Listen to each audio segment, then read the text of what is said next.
Hey YouTube, it's Dimitri, and today we're going to talk about CCAR, which is Comprehensive Capital Assessment and Review. I had a few questions about this. I will link another video above or below in the comments below the description. I did a presentation for a Rutgers program. It's been a few years now. And somebody reached out to me and said, hey, Dimitri, can you give me more information on CCAR? Like, where is like the book to read, or where's the websites? Where's the information on this? And my response is like, I don't know. Like, I really don't know. So CCAR started in 2010, was the implementation part of DFAST, the Dodd Frank Act that was implemented.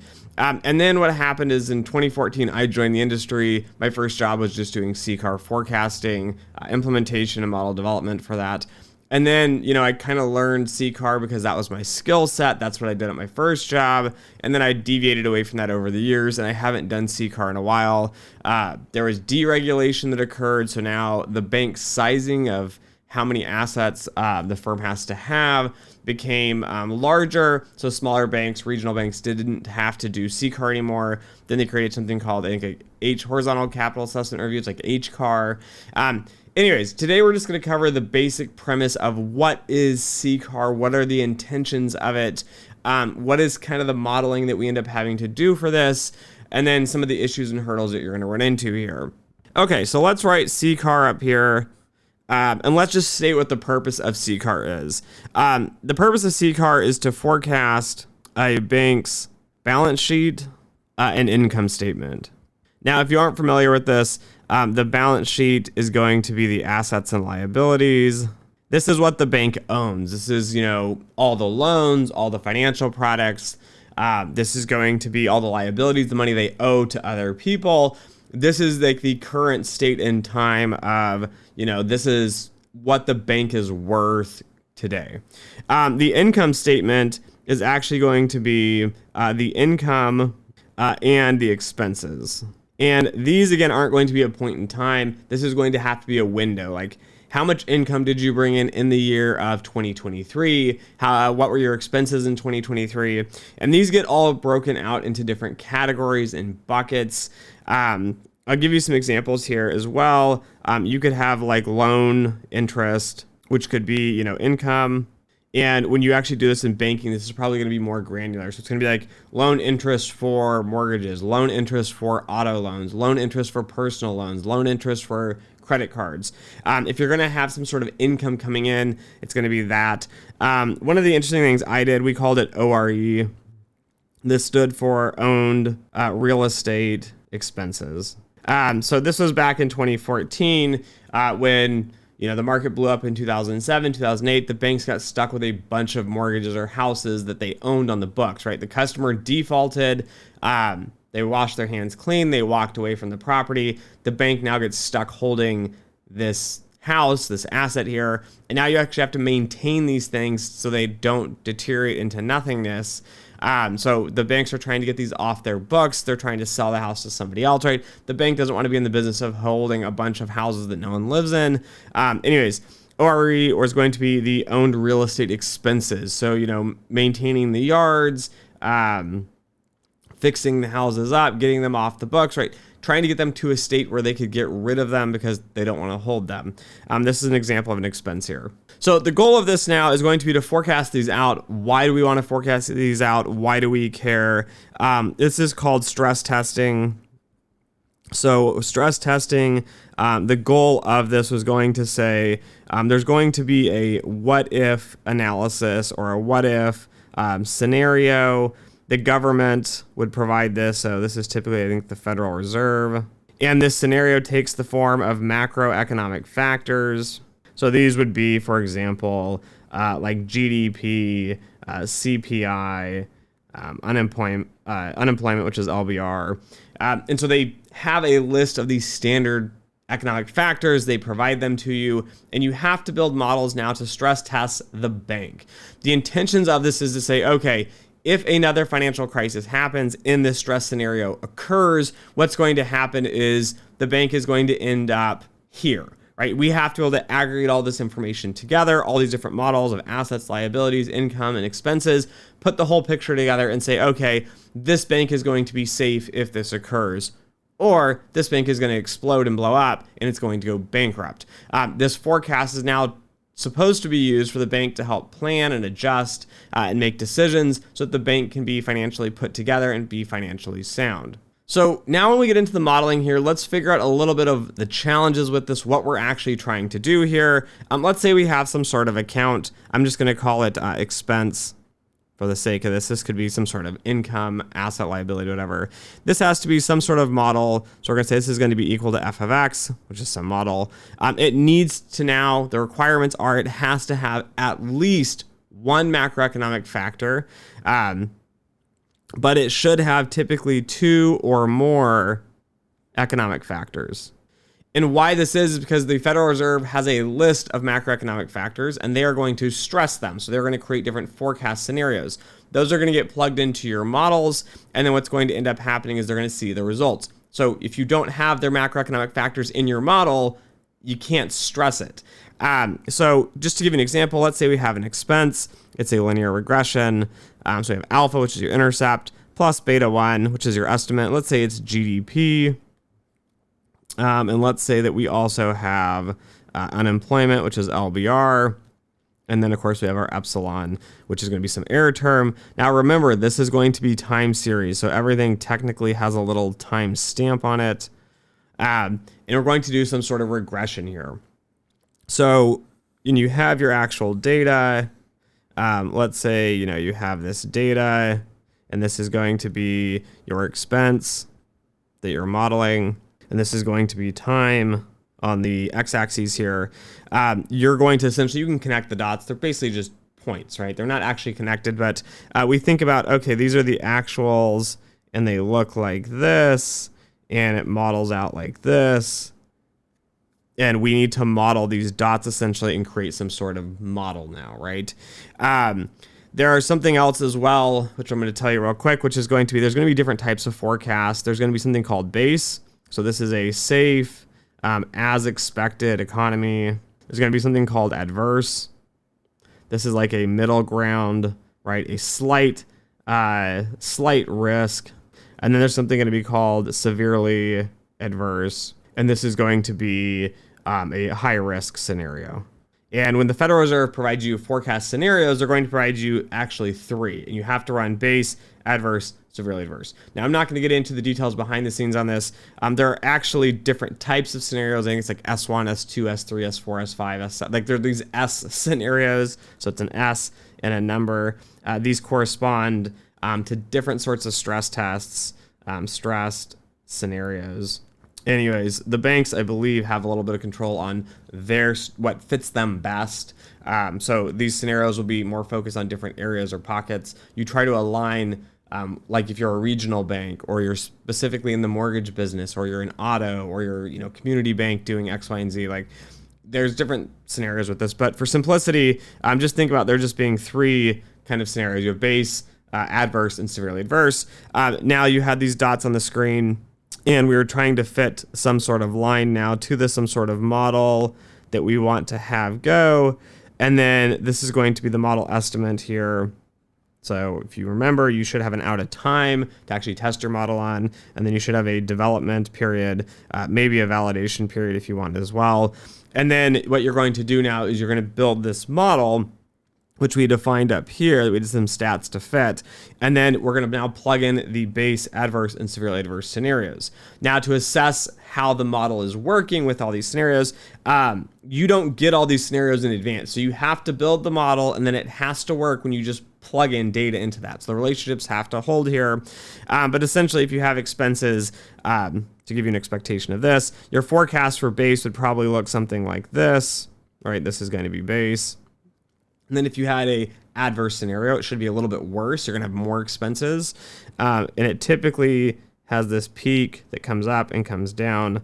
And I will note all of these stress scenarios is going to be a 9-quarter stress scenario here. So 9 quarters.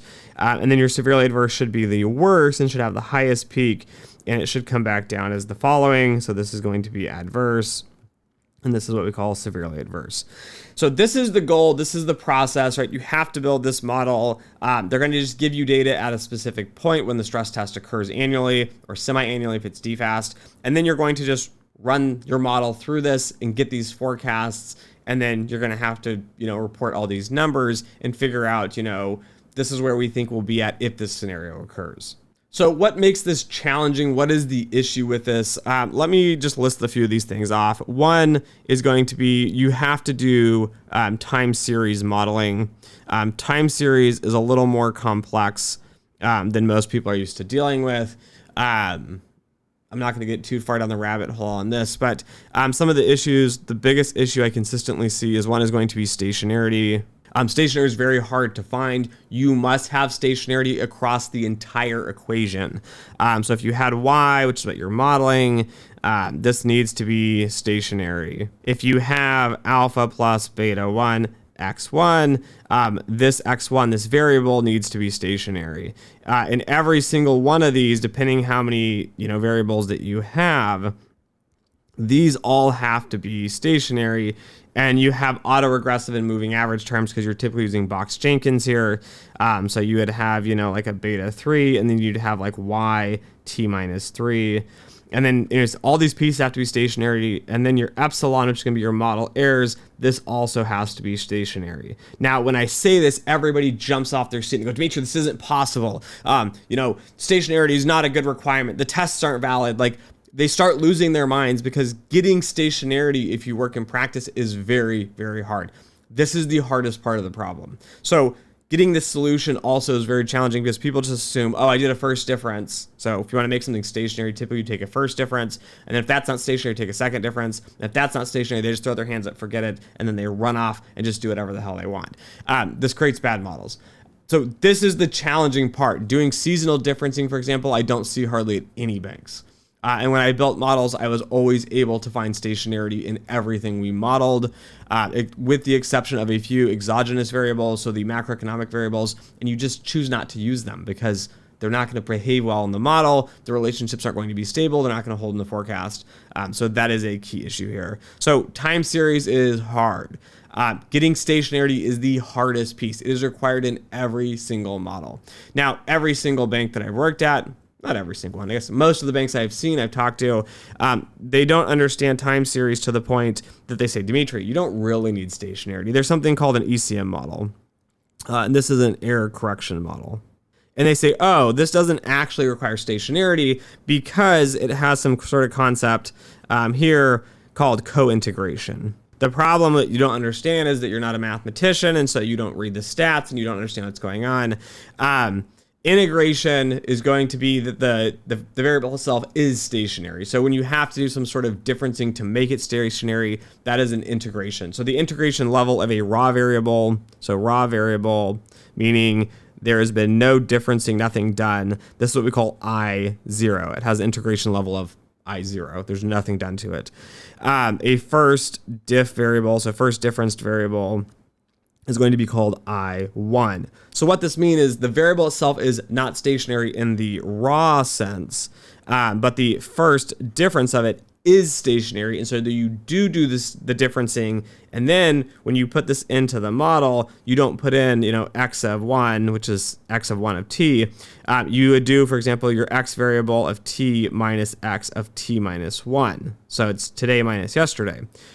That is what you put in because that series, that differencing is going to be I1. So that's what that's referred to. Now, when you do a second difference, this is actually called I2. We typically never do anything beyond 2 because it just doesn't work. It gets too convoluted. It doesn't work.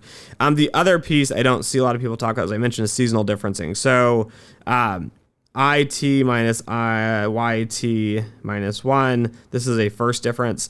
And then people will then say, you take this difference and you minus the second difference from this to get to a second difference. This is a second difference. That's fine. But to do a seasonal second difference, you would do Y of T minus Y of T minus 2. So we now completely ignore T1. It's not relevant. Typically, there are seasonal components though. So if you're doing monthly, the most common is going to be YT minus 3, T minus 6, T minus 9, or T minus 12. Anyways, this is another approach to this. Now, when you get into co-integration, co-integration states that the two variables, so if you have y of t equals alpha plus beta 1 x1, that both these two variables are actually co-integrated. Now, co-integration is even a more strict version of stationarity, which people don't realize. They think it's a loophole, so they ignore all their stationarity testing, which is required. And then they go, okay, well, what is co-integration? Co-integration is as these variables move, the other variable has to move with it. And it cannot just have high correlation. It's when they move and the magnitudes when scaled have to keep the same gap. That is the co-integration piece. It is not correlation. So ECM models I see fail consistently because they think this co-integration piece means correlation, and that is not what it means. Co-integration means that they are stationarily moving together. So the difference between these is together. There's something called the Johansen test. I don't know how you spell this, but the Johansen test, and the Johansen test does stationarity. It is stationarity on steroids now. It's an additional condition to that. So if you cannot find stationarity, then when you go into co-integration testing, you won't be able to find co-integration. It's a whole rabbit hole of math. This is the hard crux of the problem. And the issue I see with this as well, so let me explain this to you guys. One, some of the other issues is your data is limited. So you typically have, monthly data. That's going to be the most granular. You can move to quarterly. So solving for stationarity, sometimes looking at quarterly data, sometimes looking at monthly data. These sorts of things will make a big difference in how you test it, how you find some sort of solution that can change it. But when you think about even monthly data, right, most banks haven't been around that long. Even if you think about 10 years, right, 10 years of monthly data, which is the most granular, is only 120 data points. So now when you go to do the estimation, you're going to have issues with convergence. So again, central limit theorem is the same thing as stationarity, where stationarity is the application to time series, the time series version of this. You're not going to get accurate, robust betas. And when this happens, when you add that new fed data in, the models blow up and they produce pretty awful performance. So again, data limitations is the main issue. Bad habits, I see those I mentioned. You'll have actual data that looks like this, and this is your data, and then there's an outlier here, and then it comes back, and there's like a couple more points. And then I have banks say, Dimitri, it's not stationarity. However, if I go in and I cross this one out and I just move it down and put it in line with these ones, now it's stationary. So I'm like, okay, that's fine. But here's the issue. Your model's fit to do this, right? When you do your forecast, it's going to look like this. The main issue you're going to run into is that's not the real world. So I asked them, like, is this data like a mismeasurement? Is it an issue? They go, oh, no. What actually happened was we made a policy change. And I'm looking at this, this time horizon here, and you might have, 120 data points here. And I go, so it's 1 out of 120. That's a pretty common event. And when you actually start to expand the window here, if you do 12 years, 14 years, often you'll find there's another outlier somewhere over here, right? They made policy changes in the past. So these sorts of nuanced details get into this. Yes, having this data point up here makes it challenging. That is why CCAR modeling is hard. There's not a lot of data. You're doing time series modeling. There are outliers because banks make decisions to shift how expenses are collected, how recording's done. They make some sort of adjustment. Banks move to make decisions to get ahead of the market. You have to capture that. So those are the challenging pieces with that. If you're looking, though, to learn to model a CCAR, right, there's not a special book on it. It's just time series. I would highly recommend what's called the Box-Jenkins approach.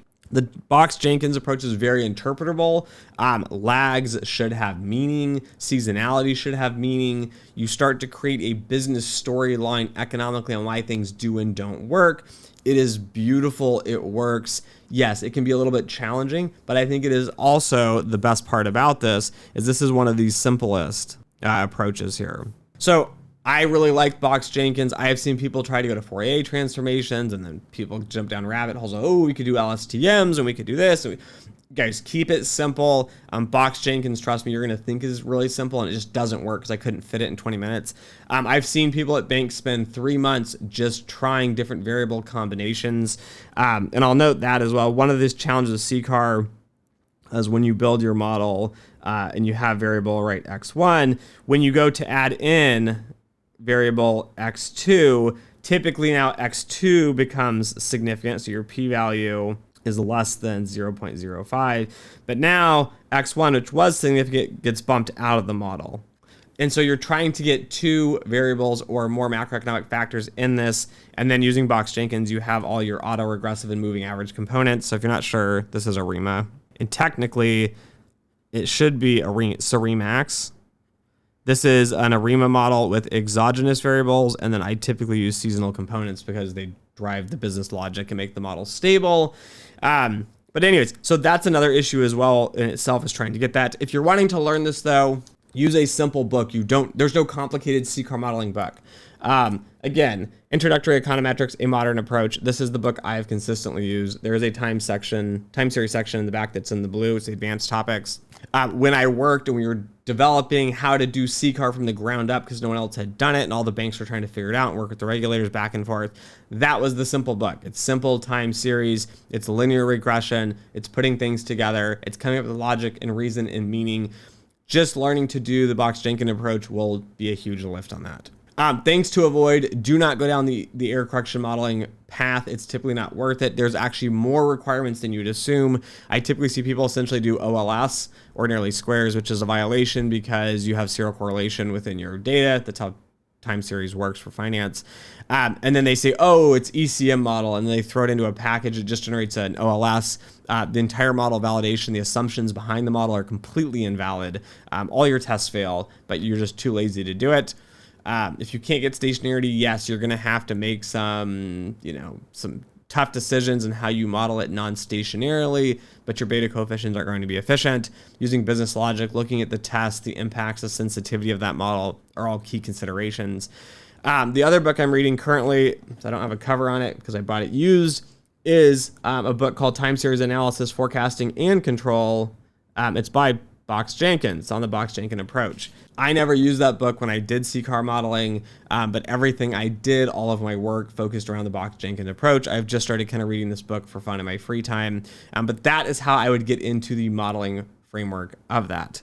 And now one final point is be prepared for business nonsense and struggles and frustrations. There's something called model overlays, and this essentially means the business does not agree with the model. So we have this chart, we have some data points, right? And the model says this, we put in some sort of forecast. Now to do your model fitting and testing and all that, you typically have to buy data from Moody's.